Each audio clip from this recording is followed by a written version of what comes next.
These fucking pictures. All right. Oh my God. We are live. We are live. We welcome everybody to Crossing the Streams.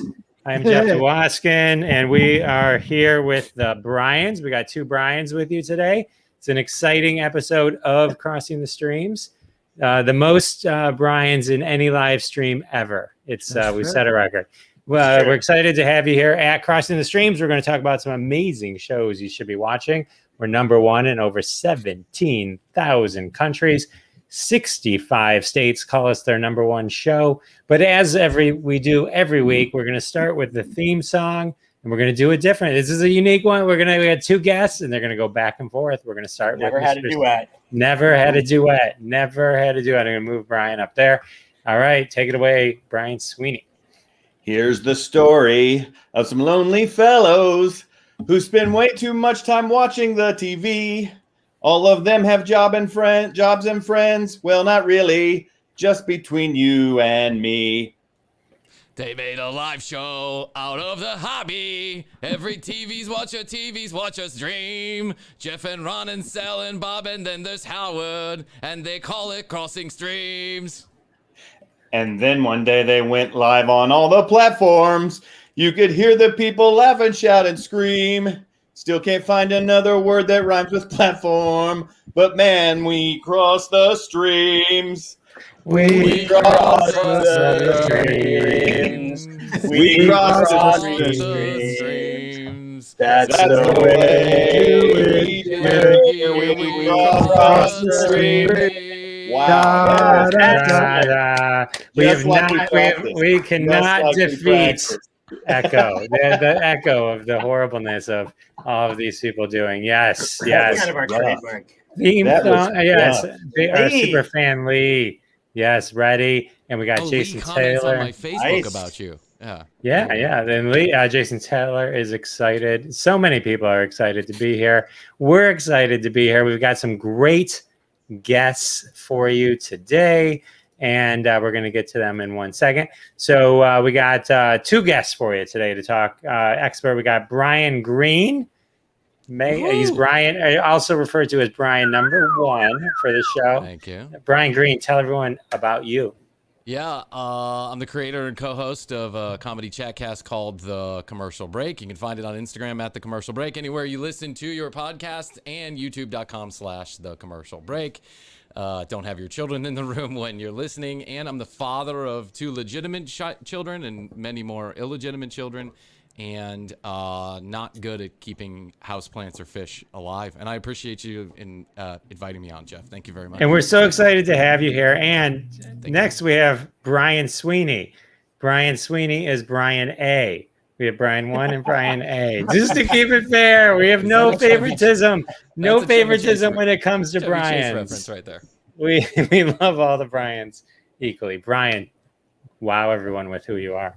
Okay, Jeff, thanks for having me on as well.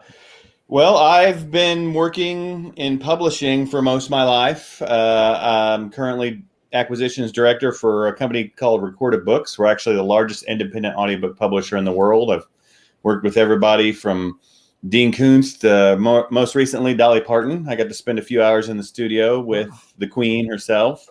And I also moonlight as a writer. I had my debut novel published in 2016 called Buy the Ticket, Take the Ride. And my agent currently has a YA fantasy trilogy out on submission with agents as of last week. So very new information. You know, awesome. I could have an email from her today, maybe, that I have an offer. Yeah. I don't know. Probably. Are we talking more Lord of the Rings or more? No, neither. Maybe more Buffy. You know, more Buffy. It's teen angst, where fantasy exists as metaphor for teen problems. That type of stuff. Oh shit, we love a good My metaphor. wife needs another movie to watch, so that's fantastic. Good job. This is exciting. Is rife with metaphor. Yeah. So anyway, thanks. I want to thank everyone who is tuning in. We've got millions of people tuning in, and it's exciting. And we've got 4,000 hours of TV watching experience between the six of us, and we're gonna impart on you some great shows that you should be watching. These are the things that we've watched and we want you to watch so that your lives are better, enriched. It's amazing. So just to kind of recap, last week was a special episode, and all the episodes are available on YouTube. Just search the Jeff Dwoskin Show on YouTube, and you can watch all 22 episodes, 22 hours of amazing recommendations. Last week, though, was different. We did Rosner's picks. He picked crazy shows that he thought no one watched and deserved to watch, and we talked about them. We talked about Sleeping with Other People, Easy Money, Cedar Rapids, Action, and PCU, which Zach pulled out of the hat, and Zach had to actually find a VHS at a garage sale, or it was maybe right, and watch it. That's the dedication these hosts have for you guys at home, and so we're excited. So check that out. That was episode 22. Today we got a great lineup. We're going to talk about The West Wing, Kath and Kim, Upload, and This is a Robbery. Amazing stuff. But before we get to any of that, you know what time it is. You know what time it is. Here we go. I missed it. With Zach Wiseman. Zach. Dude, Get him, Zach. Get it. Yeah, all right. So if you don't know what I'm doing for some reason, there are 75 million people in the U.S. that have Netflix. And for some reason, February 24th, a new category popped up, which is a top 10 in the US on Netflix. And what that is whatever the most amount of people watched yesterday, it shows up on this thing today. So I made it a mission to see if I could find out what's wrong with Americans by watching what they watch every single day and the most of it. So here is the garbage that the Americans had they watched yesterday. And because I didn't do this last week, I got a little more we can go over if that's okay. But coming in number 10 is Madagascar number 3, Europe's Most Wanted. If you don't know about this thing, this is the Madagascar animals. They join a struggling European circus to get back to New York, but they find themselves being pursued by a psychotic animal control officer played by Frances McDormand.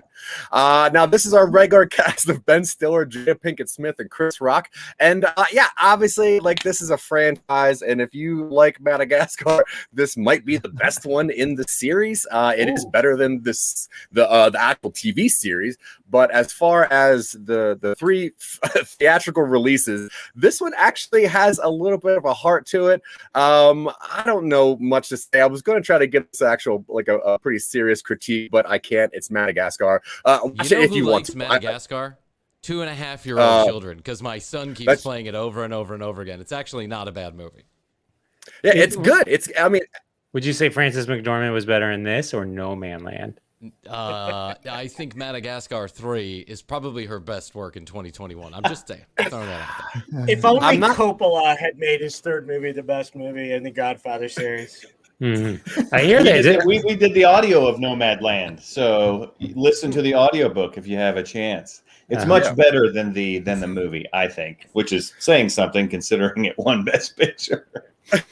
This actually definitely shows McDormand's versatility, but whatever. Number 9 is Monster. It's a new thing. It's based on an award-winning novel by Walter Dean Myers. The film tells the story of Steve Harmon, who's a 17-year-old student and aspiring filmmaker who gets caught up in a robbery where a murder happens. The film follows a dramatic journey through the complex legal battles to prove his innocence. This thing is directed by Anthony Mandler, written by Colin Wiley. It's very well acted. The script is really, really good. It looks beautiful. It's just a little bit on the boring side. It's about a guy who is actually involved in a robbery, not like a main part of the robbery. A murder happens, and then it's kind of like what happens because he is an African American in the judicial system. It's a little long. It's a little drab in the middle, but Jeffrey Wright's in it. He does a really commanding performance, and it's a good, beautiful movie that unfortunately just will not exist. Number 8, we have Coco Melon. This is a crazy one. So the top 10 in the U.S. started February 24th. Right, that's 77 days ago. Coco Melon is in the top 10 for 201 days. I don't understand how the metrics of that work, but apparently, since parents are going back to work, so they need babysitters. So Coco Melon will always exist on there. If you're a parent, you know Coco Melon. What a weird it's show. murderous. It's murderous. It's just like it's a weird show. It's short little snippets with these songs that are really not very good at all. But my son and now my small young daughter are glued to the TV. It's as if there's transfixed by some weird pattern in the background or something, and they sing those songs all day long, and then so do I, because that's what happens when you're a parent. Yeah, it's weird. I mean, I don't have a 2-year-old, so obviously I'm not crippled with that. But I can't find the right amount of drugs to do to make this. I mean, with having to watch the show, like with having to have this show on, not with kids. I mean, I have a kid, just not that old. I'm crippled with my own kid, but whatever. Okay, let's just pass on to that because he's looking at me. Anyway, so Dead Man Down is number 7. It's a movie from 2013, written by J.H. Wyman, directed by Niels Artaplev. This has Colin Farrell and Noomi Rapace in it. It's in New York City. A crime lord's right-hand man is helped by a woman seeking retribution. This is kind of one of those movies that's like 2 movies in one. It's like half crime thriller in the beginning and then half romantic love story that just kind of fizzles out. It once again, well acted, kind of a beautiful movie, but does not exist. This movie does not exist, so don't take the time to watch it. Number 6, Shadow and Bone. We already talked about that. Number 5 is the Selena series, which I still love, but we already talked about that, so I'm going to move on.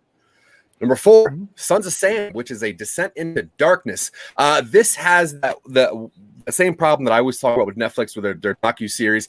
This one is about the Son of Sam. The case grew into a lifelong obsession for journalist Maury Terry, who became convinced that the murders were linked to a satanic cult.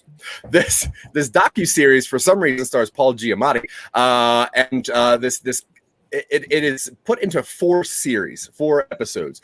It very easily could be 30 minutes of information. It kind of goes over the Son of Sam murder case, the Berkowitz murder case. But the thing is, it's not about that. It's about a person who got obsessed with the case. He used to work for IBM. He's a real smart dude. And then it just kind of falls into this conspiracy theory lore where obviously Satanists are helping Berkowitz commit these crimes.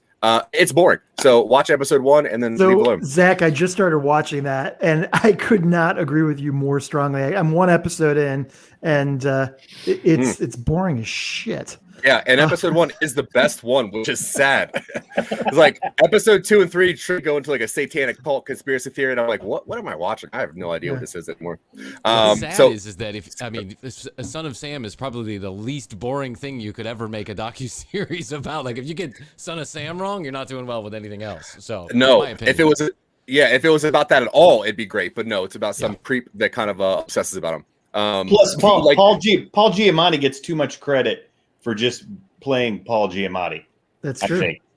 I mean, I'm like, hey, have you seen John Adams? Yeah, I saw Paul Giamatti playing John Adams. Not a great performance since the Rhino for some reason.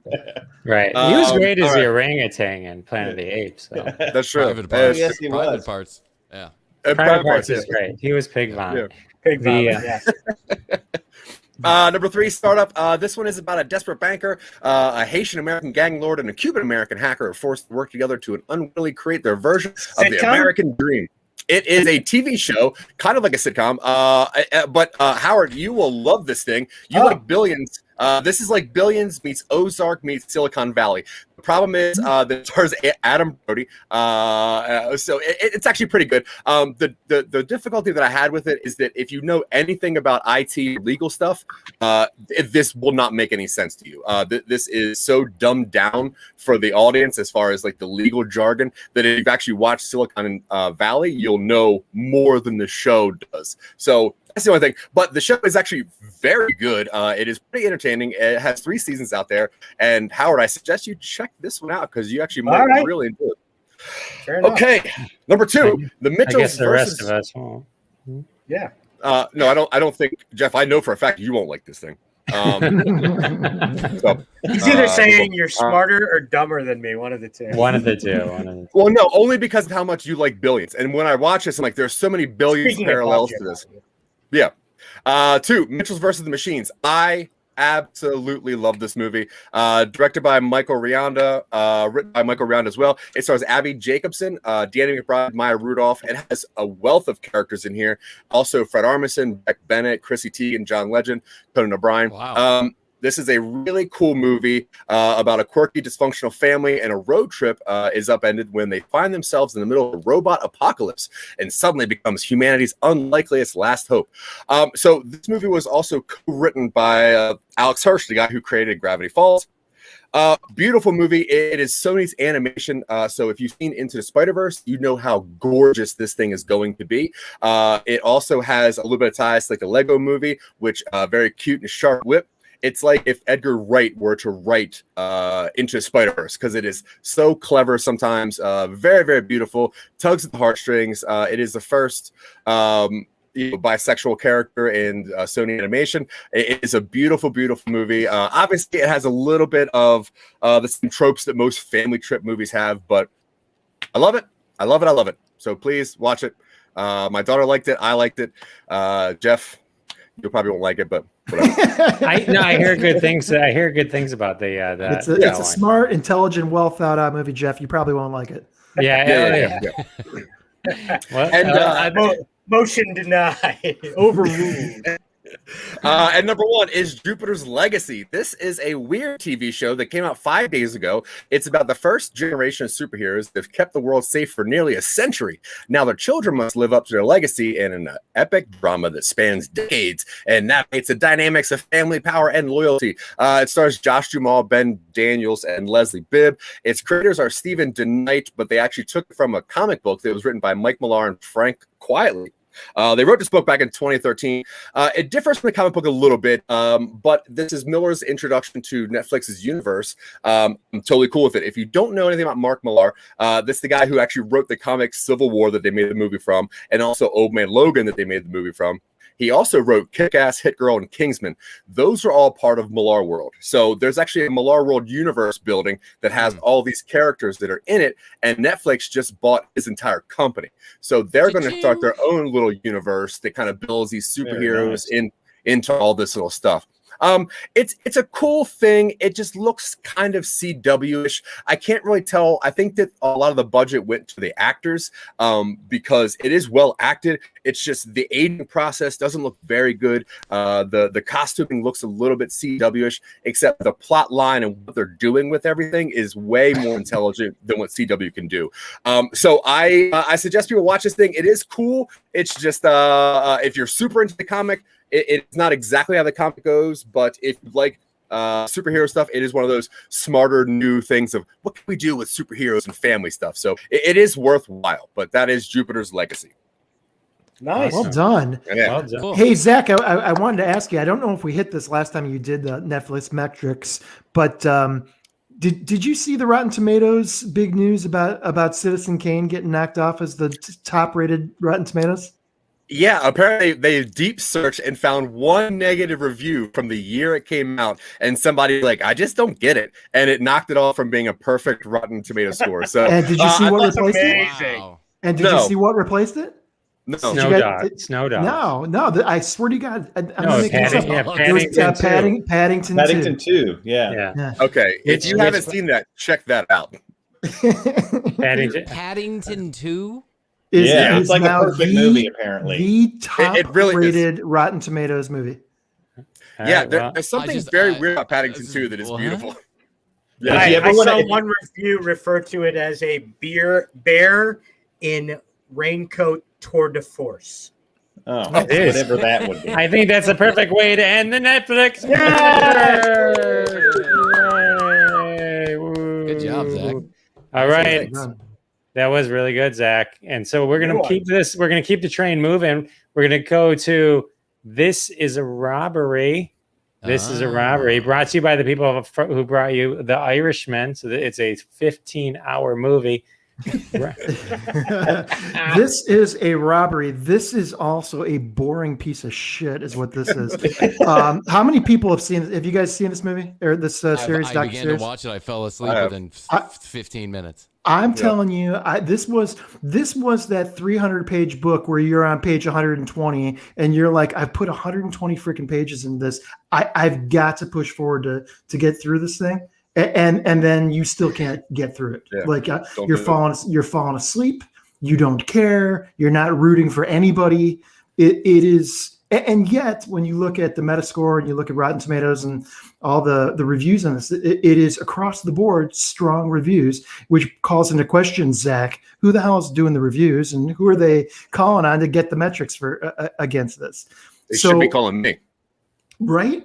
So listen, this is a robbery, the world's biggest art heist. For those of you guys who don't know what it is, in 1990, apparently, the biggest art heist in the history of the world happened at the Isabella Stewart Gardner Museum in Boston, and it was at the time and even now still seen as the most brazen, unbelievable art heist ever. Like incredible works of art were taken. I think it was 13 pieces total. Worth untold hundreds of millions of dollars. Priceless, right? And some of the and so here's I think I brought this up when I did the review of I'm sorry, what was the Spanish heist movie heist show? I'm forgetting what it was. But Money Heist. Money Heist. Thank you. I freaking love heists. I love the story of heists. I love the planning that goes into it. I love rooting for the bad guys, even when they get caught. I love all of the execution of a plan that leads to a heist of this magnitude. And honestly, when I went into this 4-part miniseries on Netflix, I really thought they were going to go into what could they possibly have done to execute on this heist. But that's not at all what the show was about. It's kind of like when I took astronomy at Michigan. That course was not at all what I thought it was going to be about.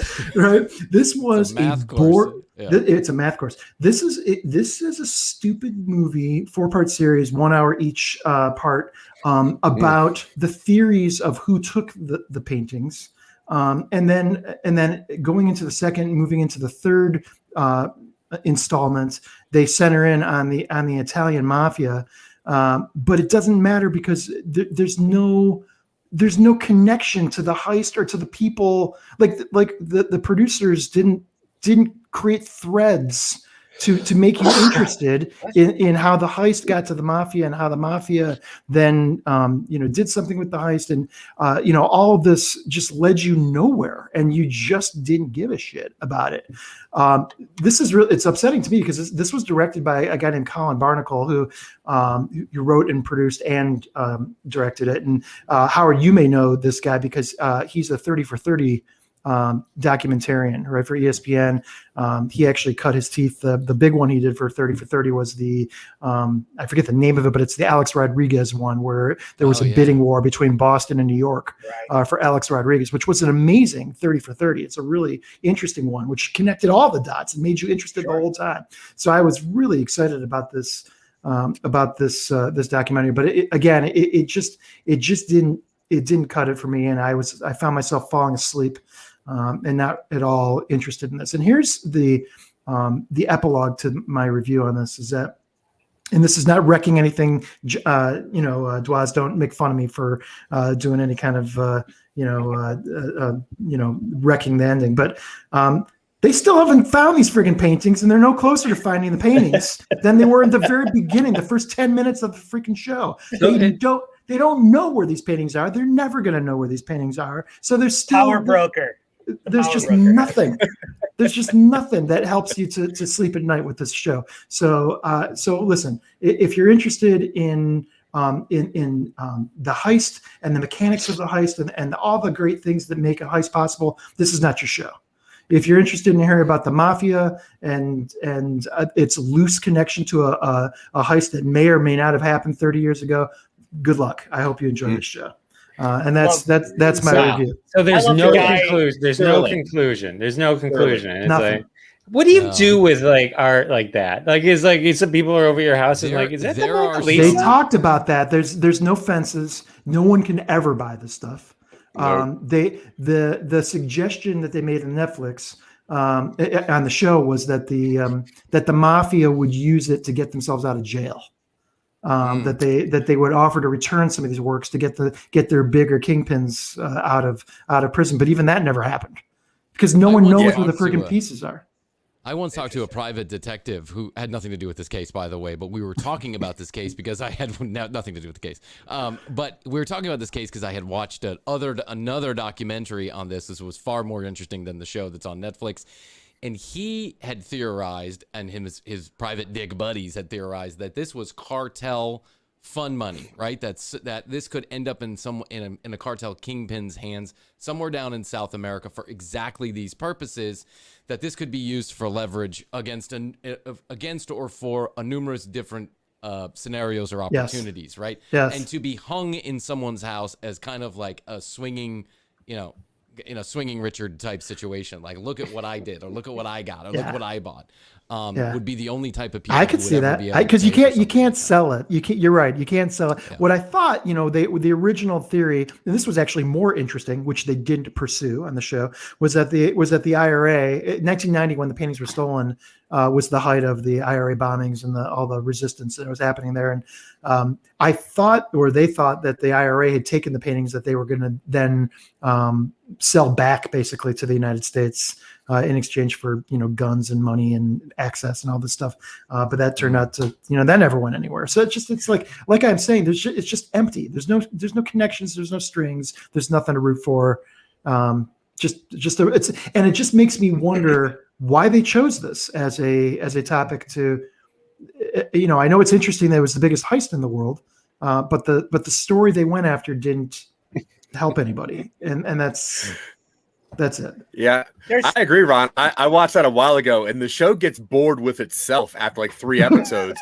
It gets to the point where they start asking, like, they ask security guards, like, what's wrong with Art? And is Art dead? Like, this is what the show, it goes from Art Heist to, like, here's what mafia is. Here's a definition of mafia to, hey, I wonder what's wrong with the art world today. Let's ask random human beings. It is such a boring, annoying show. Yeah. And this is, listen, Netflix documentaries are generally well done. But this is poor. And I gotta be honest, this really bummed me out because I invested a lot of time. I was excited about it. Well, let's talk about something that's not going to bum you out. And let's discuss Kath and Kim. This is Kath and Kim, nice. Bryan 1. Take it away. Yeah, so I'm on this kick on Netflix, or on really all the platforms that I've been watching. I get very little time to watch TV with 2 very young children, a podcast, and a business. But one of the things that I do enjoy doing late at night when I have time to myself in my corner of the bed is I like watching situational comedies with accents. So British accents, Australian accents. I don't know why I'm on this kick, but I've been on it for about a year. And I'm going through the list. So Man Down. The IT Crowd is okay. It's not really my favorite. But, the Dairy Girls, People Just Do Nothing. I don't know if you've seen this one. But Kath and Kim is the latest one that I'm watching. It's got about 5 seasons. It's got no stars that you would ever recognize because they're all stars in Australia. So if they've done something, if they've done something notable, then I don't know about it because I don't live in Australia. But the show, to me, the humor is dry, it's dry, but then they use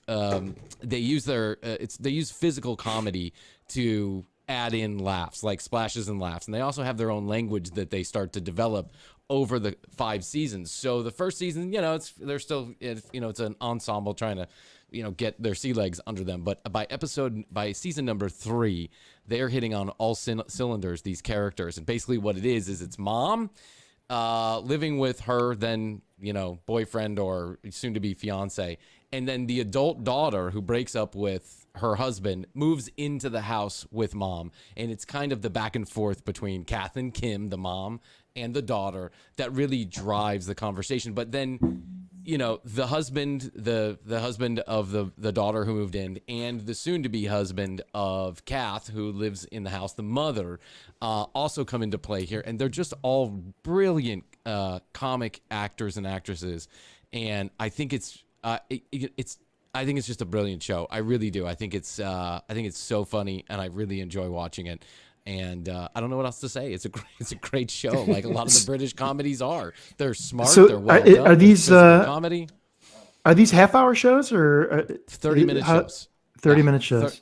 30-minute shows, 5 seasons, a couple of specials that are not worth watching. They're absolute trash. But as a lot of the the after series ends specials are, they trying to turn them into 2-hour movies with actual plot lines, and they turn into just, rubbery shit after 15 minutes.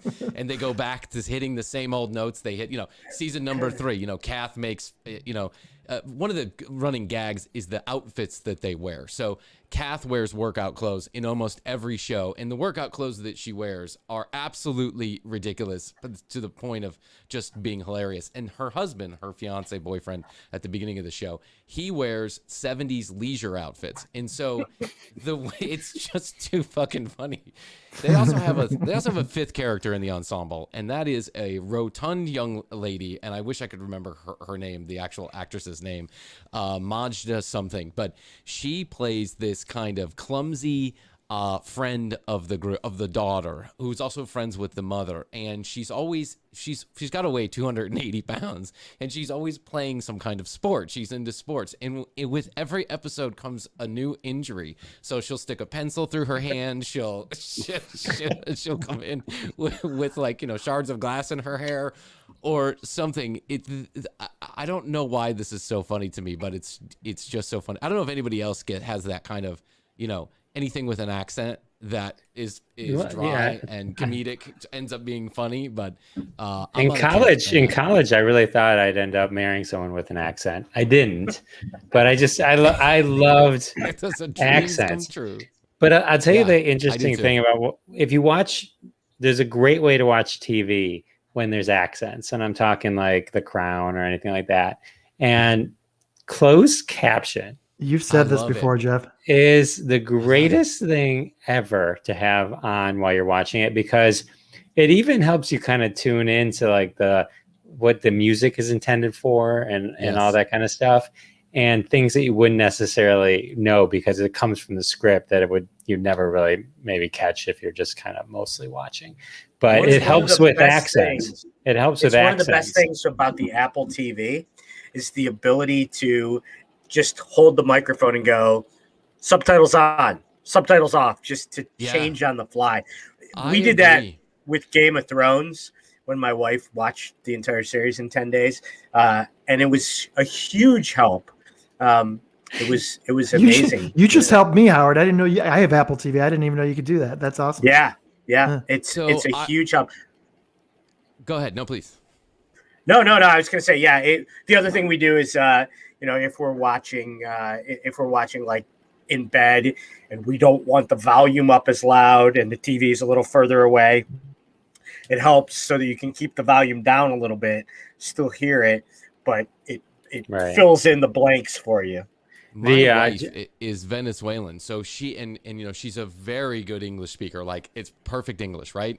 But her Spanish is her native language, and so when we get into British television shows with British accents or Australian accents or really any kind of accent, she loses it. Like, she can't get English with an accent. Is like anybody who speaks a second language, you throw in a twist, and all of a sudden it can be difficult. So we started watching some of these situational comedies about 4 years ago at night, and I would turn on the subtitles for her so that or when she was watching a Spanish show, so I could read the Spanish, I could read it instead of hearing it because I was just learning.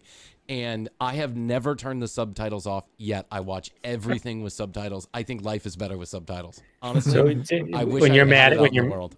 When you're mad at your wife, do you just talk with a little accent so she can't understand you? No, she talks with an accent in Spanish when she's mad at me. Lee wants to know if Kath and Kim is Wanda-esque. A fish called Wanda-esque. I wonder.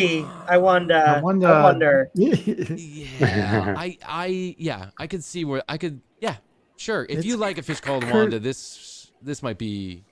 Josh Goldsmith, you would enjoy. I agree. Josh Goldsmith needs something more than Netflix and Amazon Prime. There's a lot. Don't call me stupid. Oh, there are. I have always been a big fan of some of the British and the Australian and New Zealand comedies. I go all the way back. I still to this day believe Fawlty Towers with John Cleese is one of the absolute funniest television shows of all time, without question. I'm an enormous fan of Flight of the Conchords. I thought both the music and the show were great. I was a fan of the Young Ones on MTV on the original. Yeah, the original. That was a great show. That was crazy. Ron, I think you and I saw Flight of the. Did you see Flight? I saw them. I've seen them live. They were great. They were They are fantastic. fantastic.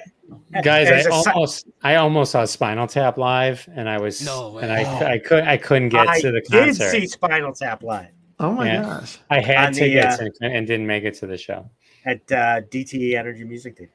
Yeah, Smell the Glove. Smell the Glove. Yeah. One of the great albums in the history of rock. Truly. So I do want to say that it's my wife turned on underrated jazz exploration. If you're it is. We should do a whole episode just on Spinal Tap. But my wife turned on closed caption and doesn't know how to turn it off. So everything now is closed caption. My 22-year-old daughter, she only watches closed caption. Like I'll walk in and I'm like, what is this your 7th viewing? She's seen New Girl all the way through 7 times. That is impressive, but not as impressive as The West Wing. Yeah. Nice segue. Very nice. Yes. So that's Bryan A is going to take us through The West Wing, who is one of the greatest shows ever. Go. Well, Bryan 1 was, talking about watching all these wacky shows and different shows and new shows. And then I was doing that. But then during the pandemic, I started just getting caught up on everything, So I watched Breaking Bad beginning to end. I watched Better Call Saul beginning to end. I checked it off. Then if you remember in October, they had that election special where they aired Hartsfield's Landing as a play. Right. And I watched that and I was like, I forgot how much I liked this show because so West Wing aired from 99 to 06. And when it first aired, I actually lived out east near DC.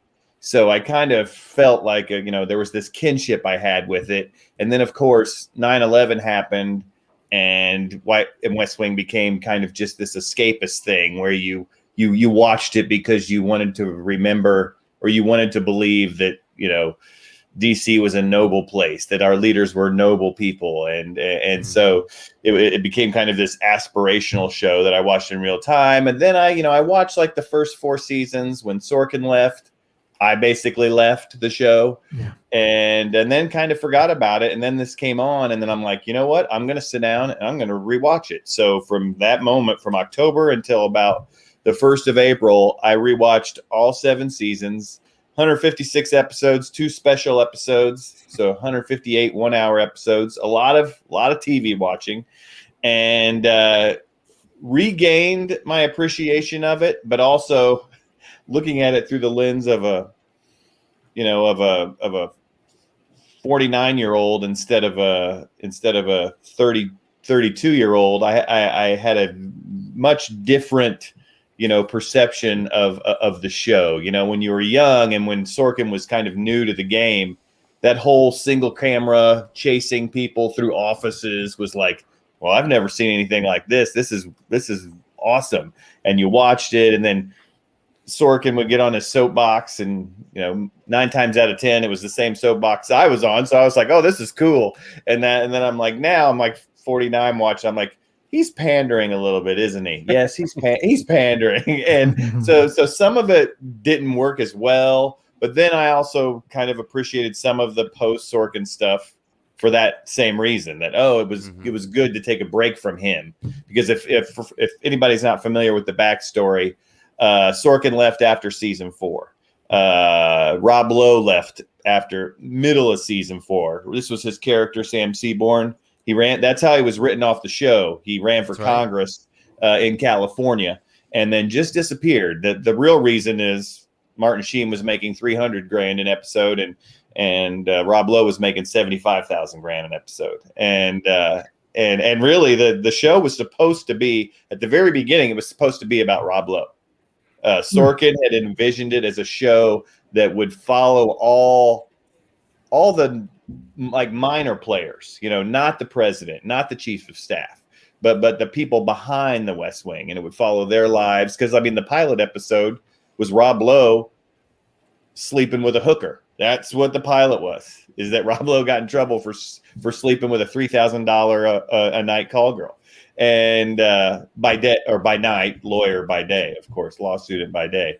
But the thing that I had to write this down, and I want to get this in, is that what blew me away about the show is it's basically the center of the television universe. The sheer enormity of cameos by actors, and I'm talking like one episode or uncredited big actors that just came and went, and you're like, I remember none of these people being in this show. And the reason I don't remember any of them being in the show is because this is when they were cutting their teeth, and these were their first jobs. And like let's see, I mean, obviously Elizabeth Moss was the daughter. She was President Bartlett's daughter. And I was like, I don't remember her being President Bartlett, but her older sister was help me out here. What's her name? She was in Mystic Pizza. The one that hooked up with the teacher. Iona Sky. Julia Roberts. Yeah. It's that Iona Sky. Yes. Yeah. Who, oddly enough, was also with Rob Lowe in Wayne's World. Yep, that's right. But then you had so Glenn Close and Edward James Olmos were Bartlett's two Supreme Court justice appointees. The one Supreme Court justice appointee that he ultimately rejected was I think I wrote it down. He played the coach in The White Shadow. You remember him? Remember that show in the late 70s? Howard. Yeah, that's it. Howard, you're like a savant. But I mean, it was crazy. I mean, Ty Burrell was a Rotarian who wanted a seatbelt law. Amy Adams was a random Indiana farm girl. Jane Lynch was a member of the press corps for like an episode and a half. Like these huge people that were just in and out that you never saw. What the chairman of the Joint Chief of Staff was James from Good Times, and he was replaced by John Locke from Lost. Like it was like there's 30 shows in every episode. Ed O'Neill played the Pennsylvania governor. Like so many people were in this show. Wow. And it was and two, it's wild because the show, I always say the show starts with pagers and ends with cell phones. Like you see in real time, like the world progressing into the 21st century. And it was a treat. I forgot episode or season 6 and 7 I watched for the first time. I had never seen them. I was like, Jimmy Smits running for president. Totally forgot about that. And then I suddenly remembered, wait, Jimmy Smits was with John Spencer in LA Law. Like they were both lawyers and so it was pretty fun to watch. It was exhausting for my wife, because she was like, are you what, because I had a rule, you have to watch the intro song. You can't press skip intro. It's part of it. Never. That song changed 4 times. That song changed 4 times over the course of the show. The first version only lasted for 3 episodes, and then they changed it 4 times. They slowed down the tempo. They brought up the tempo. That's they true. Added horns. Yeah, I'm true. Fascinated by that television. So I was never a big. Stockard Channing was his wife. Stockard Channing was his wife. And then the Elizabeth, the daughter you mentioned, she's just going into the 4th season right now of The Handmaid's Tale, and she was on Mad Men. Yeah. I can't. That's another story entirely. I'm struggling with Handmaid's Tale right now. It's just so relentlessly oppressive and I dropped. I checked out on the 3rd season. I realized I was a guy and never watched it. Well, yeah. I'm like, let's rewatch Ted Lasso for the 5th time just to get this bad taste out of my mouth. There you go. Ted Lasso is the absolute sorbet of TV watching right now. But I wasn't a big West Wing guy. I watch it sometimes, but I'm a big Sorkin fan. I feel, to your point, Bryan, of all these people, I feel like a lot of actors are the same about Sorkin as they are about Mamet. He writes dialogue. He writes smart dialogue. Take Sorkin preaches more than Mamet, no question.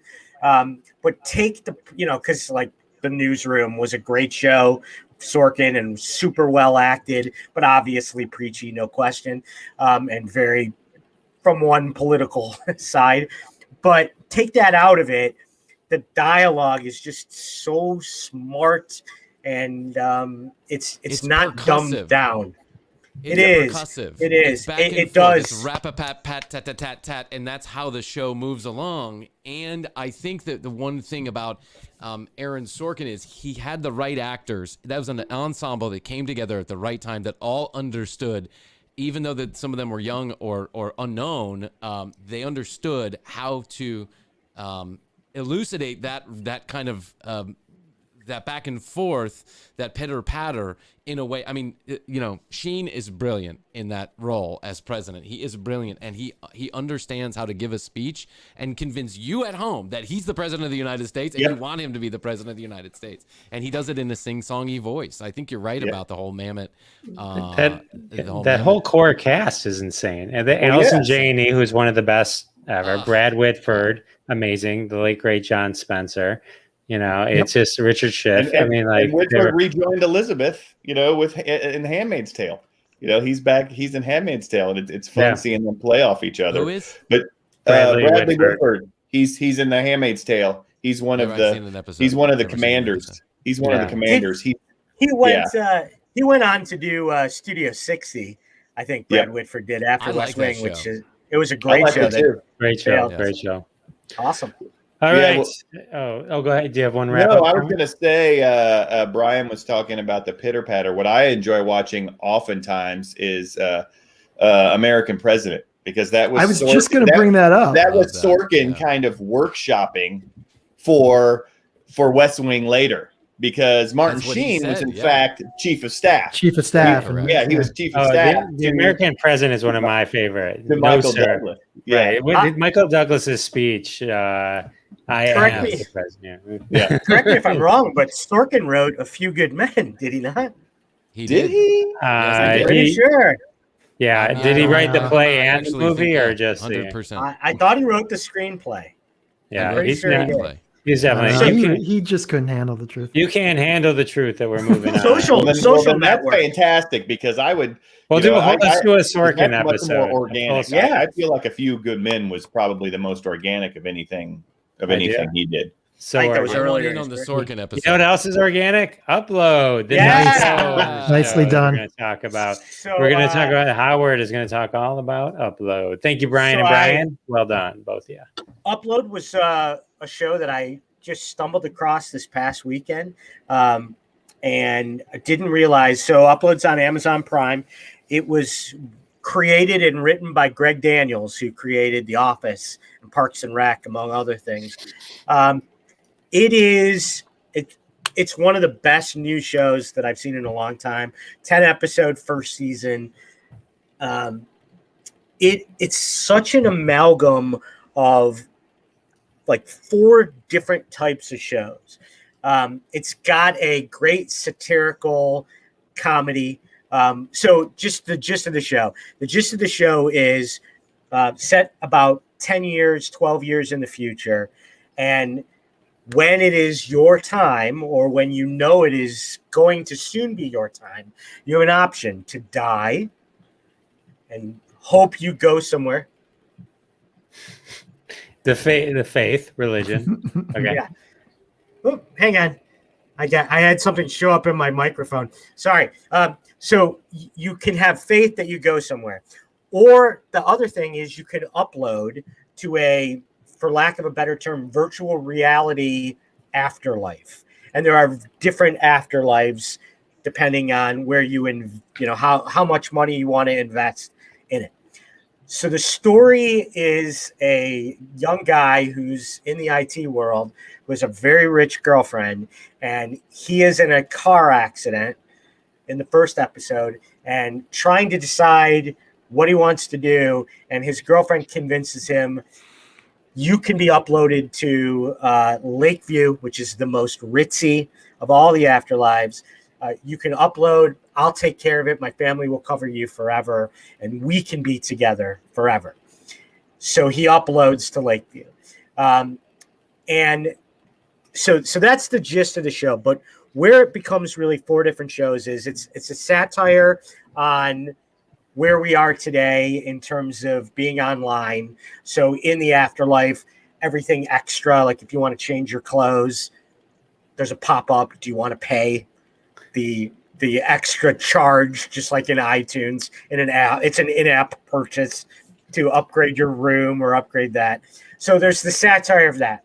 There's the very poignant, I think, message about the afterlife and about, is it better to have faith that you go somewhere, or to know that you're going to be connected in this very grounded, connected to the world still thing the rest of your life? So there's that poignant story. His customer service rep, who's his angel, who he discovers in the first episode, he ends up developing a very close relationship with. So there's a bit of a romantic edge to it. And then the other part of it is, as the series goes along, you discover that it's very likely that the cause of him having this car accident in this self-driving car was probably some form of espionage. And there's a little bit of a mystery as to who did it and how he ended up there. A story wrapped in a story wrapped in a story. Yeah, I was going to say, it sounds like there's a lot going on in this show. A riddle around the riddle. It really around the is. riddle. Yeah, we talk about it a lot. I started watching it. I was about an episode and a half in, and just watching it, my wife paying attention in the background. And by the end of that second episode, she was hooked and sat down to watch the rest of the series with me. And that's always a good judge for me, right? I know that she's locked in like I am and saying to me, this is a really interesting show. It's really funny, but not ha-ha funny. Again, there's some great commentary on how our lives are today. He's living in this Lakeview on an unlimited plan. So he's got the best of everything. The food is unlimited, just unbelievable food. And then living in the basement of Lakeview are the 2 giggers, who get 2 gigs of data a month for the rest of their lives. And who, if they end up using it, they're just frozen for the rest of the month, just black and white, frozen, sitting on a bed. So it's, there's a great commentary. And again, it's really good. The actors are, there's nobody that you've really seen. One of the main actresses is a woman named Andy Allo, who I came to discover is Cameroonian, and she's a musician who actually was in the New Power generation with Prince toward the end. So she's a trained musician. I think she's an amazing actress. I think she's really, really great in the show. The main character's pretty good. So yeah, it's really intriguing. I'm super hopeful they make another couple of seasons, which I think they would with Greg Daniels. And yeah, I really, really enjoyed it. I highly recommend it. Howard, I just looked it up online. I see that William Davis is one of the recurring characters. That he's the older guy. He was the smoking man in X-Files. Yes. Oh yeah. He plays a choke brother who lives across the hall from the main character, who just his room, like a hotel room, opens up to a ridiculous estate. He's worth $57 billion. Wow. And he's everything he does a lot of things that are inherently inappropriate. But he also is the one in the first episode, when he meets the main character, tells him that you were killed. That's what he tells him. And he's like, how do you, no, I just died in a car accident. It's like, no, you were murdered. And yeah, so he's really good in the show. Yeah, I mean, it's really well cast. His girlfriend is a woman named Allegra Edwards.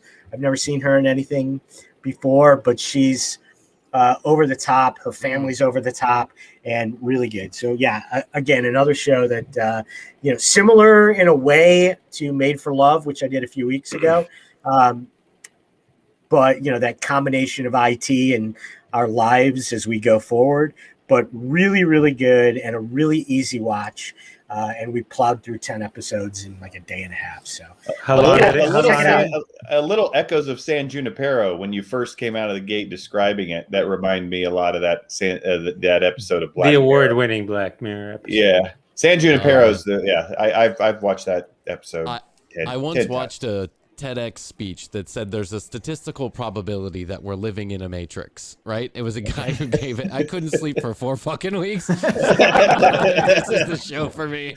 I was like, no, don't tell me that.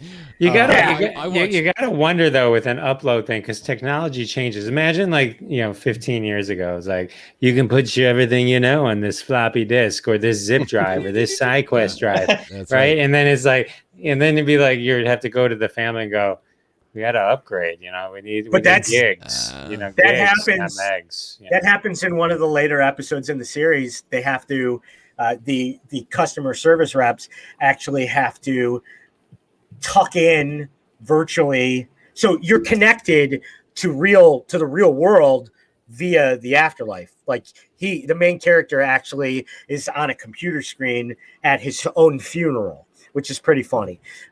It makes for some funny things, but that actually is one of the later episodes is they get a software update. So all the characters need to be tucked in at night and they update all the software. Like one of the main characters wakes up the next morning and he's like, thank God you finally made good tasting bagels. That was part of the software. Yeah, it hits on all those tropes of technology where we're at. So yeah, I recommend it. I love it. Perfect. What a great way to end. That's a good way to end. All right. Well, thank you to everyone who stopped by to Crossing the Streams. I think this was an amazing episode. Ron, say goodbye. Hey, goodbye. Good night, everybody. Brian, plug what you want to plug and say goodnight.